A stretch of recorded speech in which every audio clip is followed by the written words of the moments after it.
and welcome to your online intermediate algebra class. In this video, I'm going to give you the general overview of what you can expect from the course, how it's going to operate, the systems that we're going to use, and some hopefully pointers on what can help make this a success for you. Okay, so first of all, let me just say that the syllabus has all your necessary information. This video is just kind of a summary of everything. If you're looking for more info, that's where you would go. Okay, so the two systems that we're using are Canvas and my math lab. So first system, Canvas. This contains pretty much where you're going to get the instruction side of things. So Canvas mostly contains your videos, which look just like this in style. The videos are, besides this one, they're all the content, the sections that we're going to cover. There's one video per section and a corresponding homework assignment with it in my math lab. And so the videos look like this, and the structure of the videos, first I'll go through the objectives of that section, then I'll go through any relevant notes for that section, then give some examples and ask you to do some practice problems. And sometimes it'll alternate between examples and practice problems depending on the objectives for the section. The practice problems in a typical face-to-face class, I would have time in class where I paused, everyone practiced, and then we went over them as a group. In this setting, we don't have that kind of opportunity, so it'll be up to you to pause the video, and I do always say, pause the video, go ahead and practice, for you to go ahead, pause, and try them out on your own. This is a really important part of the process, because this is where you'll know if you actually understand or are following along with what's going on. So make sure that you're going through that, and then I will then go through the problem quicker than I would on the examples, and you can follow along to see, did you get it right, did you get it wrong, and you'll either know if you need to spend some more time on this section or not. So those are the videos. You will see underneath the videos posted in Canvas PowerPoints. The PowerPoints are just the blank shells of what's being covered in the videos. So they're not any sort of additional resource. It's just sort of what the typing is in the video. If you wanted to print that out and then fill it in along with me, you could do that instead of formally writing all the notes and then the problem itself. But the PowerPoints don't have anything worked out. They're not an additional resource. It's just something that kind of aids the videos if you need a tool like that. Within Canvas, you'll also see your weekly discussions. This replaces lab. If this is your first experience with any of the developmental math classes, all of them at Valencia have a lab component. This lab component, typically in a face-to-face setting, is an hour. Maybe you're meeting, maybe you're going to the math center every week, but it takes an hour every week. So instead, in the online setting, because I can't require that you go to campus, which is fine, I replace that lab, that 1 hour's worth of work, with a discussion. And the basic only requirement is that discussion is at least 200 words and addresses the prompt. So you'll see there's a question for you to answer, sometimes multiple questions, and the discussions will vary. It's pretty much a 50-50 split between some weeks are content-based, so they'll be about that specific chapter that you're dealing with, one specific part of it, and we'll dive a little bit deeper into it. And then some of them will just be reflective, asking you to focus on some specific part of being an online student or something like that. So that's what they'll look like. But there's a 200-word minimum requirement. For some weeks, some students find that harder to hit than others, but just keep talking. The 200-word minimum is there because this is replacing an entire hour's worth of work each week. The attendance is taken through these discussions, so that's kind of where I'm doing a weekly check of like who's doing what. And then just know that the college policy is that if you're absent for 3 class periods, in a typical face-to-face classroom, it's always the 3 class periods. And online, I deal with it as 3 weeks. The college policy is that I have the ability to withdraw you if you do absolutely nothing for that amount of time. So it's something I'm monitoring. It's usually not something I take advantage of, but just so you know, for this and for any of your other classes, your instructors do have the right to withdraw you if you miss a certain amount of classes or classwork, in a consecutive manner. All right, so System 1 Canvas. Our schedule runs on a weekly basis, so when you're in Canvas, you'll see week 1 and then the dates, and then underneath that, you'll see all the different things. There'll be a summary, and then all the different things that you have to do that week. So there'll be videos, PowerPoints, discussion, whatever else might be happening that week. After you've watched videos and done the discussion, or you can do that later, we'll move into the second system, which is My Math Lab, the website, mymathlab.com. And this is where you're doing the majority of your graded work. So you'll spend a lot of time in both systems. In My Math Lab, you will have homework. There'll be one homework section per video that you watch. So some people like to watch all the videos and then do all the homework. Some like to watch one video, do the homework. Watch another video, do the homework. We'll talk about the schedule looks like to know when that might be important in a later slide. But the homework is there, so that's one thing that you'll have to do. The deadlines will always be listed in both Canvas and My Math Lab. Like I said, our week runs Monday through Sunday, so the deadline's always going to be Sunday by basically midnight. So there's homework. Then there's also quizzes. In this class, instead of, well, let's see, in a face-to-face class, I would typically have a chapter test per chapter. But since I can't send you to the testing center hundreds of times throughout the semester, and I don't need to, instead of those, you take chapter quizzes. So upon completion of the homework and videos and whatnot, then you'll have another week where you're doing the chapter quiz. This is a little different in that you still can do it wherever you want to. So while it does hold some weight because it is kind of the culmination of the chapter, you can still do it anywhere. You do have a time limit on this one. On homework, there's no time limit. You could work on that assignment as long as you want prior to the deadline. For each quiz, you have a maximum of 75 minutes. My Math Lab estimates that each one will take about 40 minutes, so you have about double the amount of time to complete it. And you have 3 attempts on each quiz. So if you are happy with your score the first round, you can keep it or you can keep trying. Also know that of those 3 attempts, My Math Lab will automatically keep the highest of the 3 attempts. So you don't have to worry about scoring lower and then it keeping that score for whatever reason. So taking the quiz is one aspect of it. It's usually the case that you have an entire week to do a quiz in addition to the discussion, but it's also because each quiz has a companion study plan and mastery points attached to it. All of this is in My Math Lab and you'll see it there. But the companion study plan is sort of in lieu of studying, and it's a really cool system because it personalizes it to what you need to work on. So what you'll see before you take a quiz is a link to click on companion study plan, and then there'll be a list of all the different objectives for that chapter. Some chapters are bigger, some smaller, so the amount of objectives will vary. Probably somewhere between 8 and 15, something like that, objectives. In order to earn the right to take the quiz, you have to earn mastery points. So for each objective, you can earn mastery. You'll see a little button next to the objective that says Quiz Me. And so you'll click that, take a little, I think it's about 3-question quiz. If you get them all right, you'll earn mastery and you'll be able to continue on the list to earn enough mastery points to take the quiz. For each quiz, I don't require that you earn all the mastery points. There's a certain number set in place. It's usually between about 70 or 80% of the points in order to take the quiz.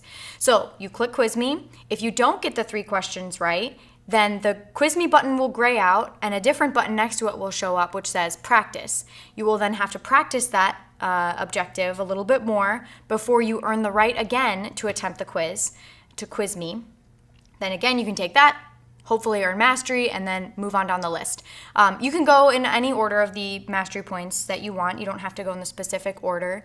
But just know that these can take a good amount of time. You're given an entire week, typically, especially if it's a longer chapter, to do the mastery points and take the quiz. So don't push these things off to the end of the week. I think that's really common feedback I get from students is that I had no idea how long mastery points would take. Mastery points are sort of in lieu of maybe me giving you a big review, because if I had to give the same review to everyone, then some people might be working on stuff that they need more help on, but there's not enough there, and it varies per student. So the mastery points are great because if you already fully understand all of those objectives, you're gonna fly through them. You're gonna click Quiz Me, get it done, be able to take the quiz. But if there's 5 that you get and then 3 that you really need help on, then you're gonna get a good amount of practice on those before you then go in and take the graded quiz, which has some weight to it. So big feedback I can give you based on what I've seen with my online students is that the mastery points take time. Do not push those off. Okay, so the quizzes are in my math lab. These are still within the deadline. You can do them wherever you want to. Then you'll also have the midterm and final exam. Now, I let each of my students choose individually if they'd like to take my math lab midterm and final or a paper version of the midterm and final. In both cases, you are going to a testing facility. It's just a matter of, do you prefer to take it in the same system you've been using, or do you really like a paper and pencil version? You'll make this decision in one of the earlier discussion entries that we have.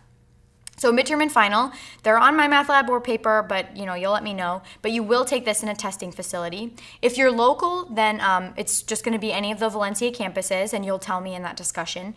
If you're not local, then and you can get here, that's probably going to be the easiest for you. But if not, that's fine. It's going to be your responsibility to figure out what testing facility you're going to.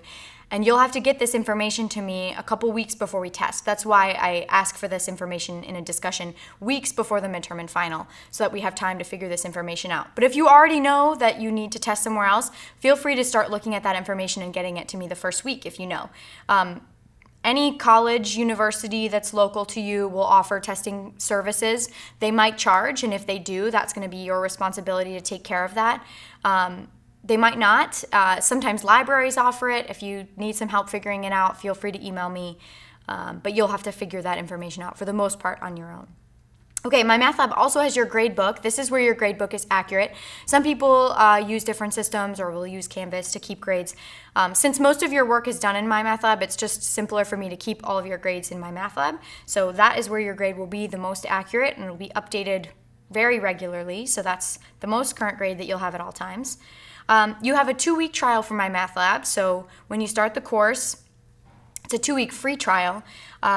You'll see that you can enroll, and if you haven't purchased the access to the system yet, that's fine. You can just use the 2-week free trial. But just know that if that 2-week free trial ends and you haven't yet made the payment to keep continued access to it, you won't lose the information. All of the grades will sit there. It's just that you will lose access, and you can only regain access once you've made the payment. So you can either pay in the system in my math lab with credit, debit, I think even PayPal's an option, or you can go to any of the campus bookstores and purchase the code. The price is a couple dollars different. I don't remember which direction it's cheaper, but it's very close in price. So that's when you're going to make the payment. But there's no excuse for you to say, I wasn't able to get in my math lab the first week because I couldn't make the payment yet. You have a 2-week free trial for that reason. They know that financial aid sometimes takes some time to come through, which is why you get 2 weeks where you don't have to worry about making the payment, and then you can figure it out later. So make sure that you get in my math lab, because if you miss a deadline, I am not a person that reopens things because you forgot or X, Y, and Z. Serious situations are different, but if it's just I forgot or blah, blah, blah, it's not going to happen.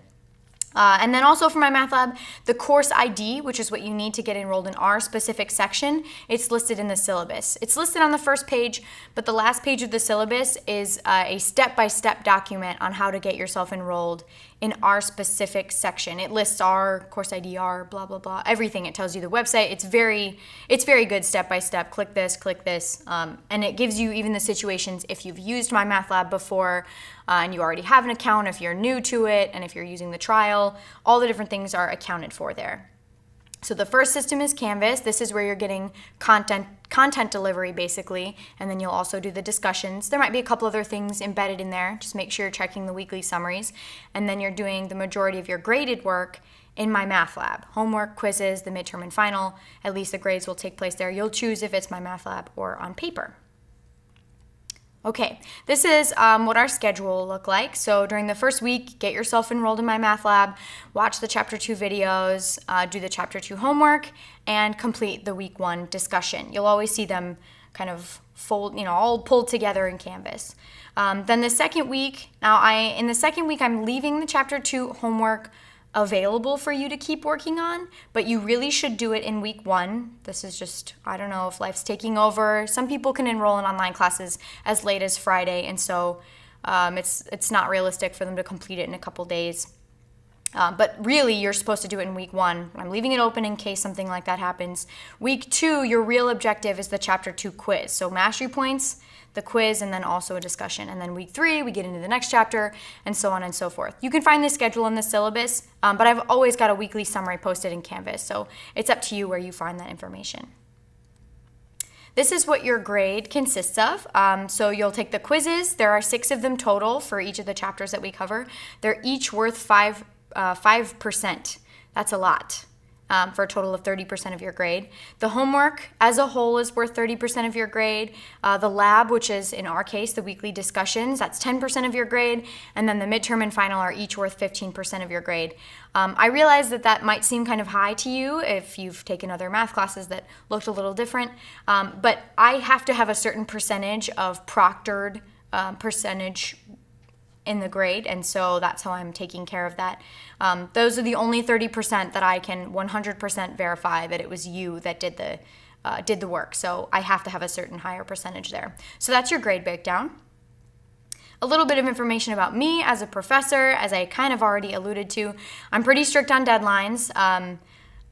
So just know that if you email me with, I forgot or I ran out of time, the answer is probably going to be no about me opening something up late. It's a different situation if there was a true emergency, but you can ask and we'll see what the answer is.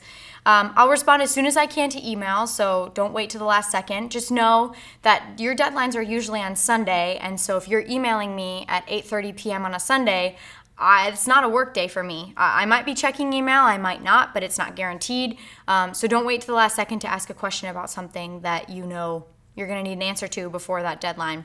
One of my pet peeves is procrastination, and honestly, I think you'll figure out that if you struggle with that, that's something hopefully you work on in this class.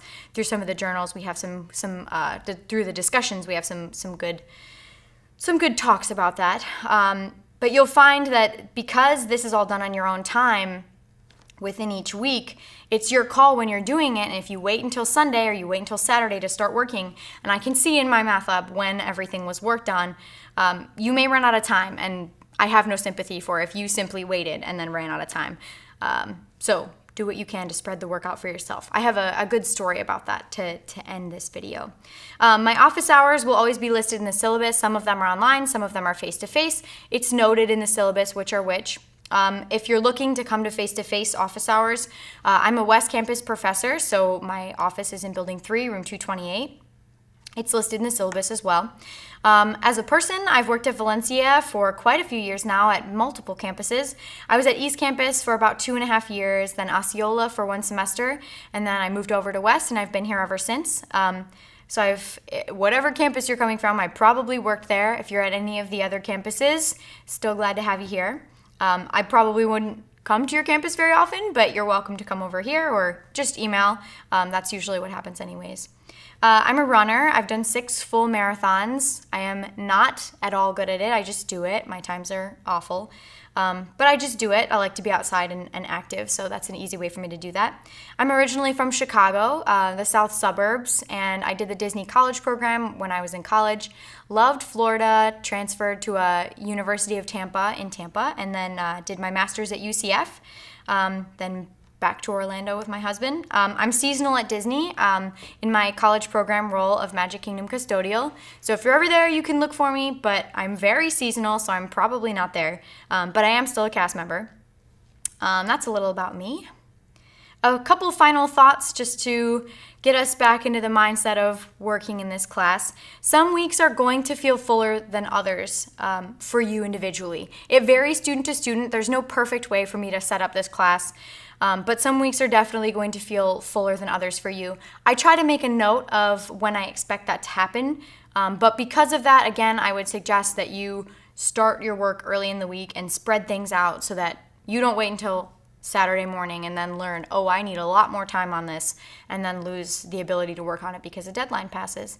I try to structure the class so that homework and video watching happens in 1 or 2 weeks, depending on the length of the chapter, and then a quiz and mastery points are its own week. And I try to structure it so that's what happens throughout the semester. Towards the end, the chapters are really short, and so you might feel it combined there, but otherwise, that's usually the routine I'm going for. And some weeks are going to feel fuller because some content is more uncomfortable for certain students than others, so it just varies. You can absolutely work ahead. Everything is readily available for you already to start working on. You can do all the sections of my math lab today if you want to. As far as discussions go, definitely you can work ahead, but I would hope that you're working ahead in conjunction with my math lab if that's what you're doing. I wouldn't want someone to do all of the discussions and then still be only on my math lab work that is, for week 2 or whatever. You can definitely work ahead though, and if you're looking to take the midterm or final early for some reason, absolutely feel free to schedule those with me. You're just not likely to get me to give you a late test for something or a late assignment unless there was an emergency. As you're finishing this video, one of the first things you should be getting into is my math lab. Make sure you're enrolling, make sure you're getting the work started. And then if you have OSD accommodations, just please let me know as soon as possible so I can make sure to make the adjustments that are necessary for you. A couple other things not listed here. The first one, some students, especially in the beginning, just because it takes some getting used to, will comment that it feels like there's a lot more work in an online class than there is in a face-to-face class. I promise you it's the exact same amount of material and amount of work. It's just that it's all happening on your own time. Typically, you would come to a class for about 3 hours a week and then go home and do homework. So content delivery would happen in those 3 hours, and then you would go home and do homework and whatever else. But you are doing the content delivery portion, the video watching, also on your own. So you can expect at least approximately 3+ hours per week of video watching in addition to homework and whatnot, and then mastery points and quizzes on those weeks. But I promise you it's no different. If you were in a face-to-face class, you would just go and hear it live in person and then go do the homework on your own. It's all the same stuff. In fact, you probably have less to do because you're not going to an hour's worth of lab. You're doing a 200-word journal. I've also had some students mention how, or at least in the beginning say, I wasn't watching videos in the beginning because I just used the tools in my math lab. Help me solve this and show me an example and whatnot. Those are not good ways to learn the material. They're good ways to get additional help, but you shouldn't use that in lieu of video watching. Imagine if you were in a face-to-face class and you just never went to class. You just did the homework and took the quizzes and that was it. That's pretty much what you're doing if you're skipping the videos. So don't skip the videos. That's where you're getting the content delivery. Each video is approximately 20 to 40 minutes in length. It just depends on how much material is in the section, just something to keep in mind. And if you're wondering about required materials for this class, the only thing that you really need to purchase is access to my math lab. There is a hard copy version of the textbook available, but you don't need it. The book is actually embedded in my math lab as an ebook. So if you're looking to look at a book, you can look at it in my math lab. Some people like having a hard copy of the textbook to look at additional examples in front of them, and that's fine if you want that, but you don't need it. And then you'll want a calculator. A TI-84 would probably be your best bet if you don't have one of those. That's what I would look into. 83 or 84, those are both totally fine. Anything lower powered than that will also do most of what we're going to do, but there are times that we are specifically using graphing functions. The 83 and 84 are graphing calculators. The TI Inspire is not a calculator that's allowed because it can do some things that I need you to be able to do by hand, so just know that ahead of time. It's listed in Canvas in a couple places.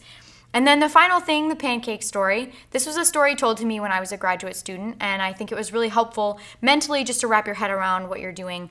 It's really applicable in an online setting. So imagine that taking an online class is like being told you have to eat 3 pancakes every day. And so you have to eat them on Monday and Tuesday and Wednesday. And if you so choose, you can move your pancakes from day to day. So you don't want to eat them on Monday, you push them to Tuesday, and then Tuesday comes and you say, you know what, I'm going to push them back. But you still have to eat all those pancakes. So now it's Wednesday and you have to eat 9 pancakes. Maybe it's manageable, maybe not. But if you continue to push them back, and now it's Sunday and you have 21 or whatever amount of pancakes for however long you've pushed things back to eat, maybe you can do it, but you're going to get sick and you're not going to be able to retain it. So think of it that way.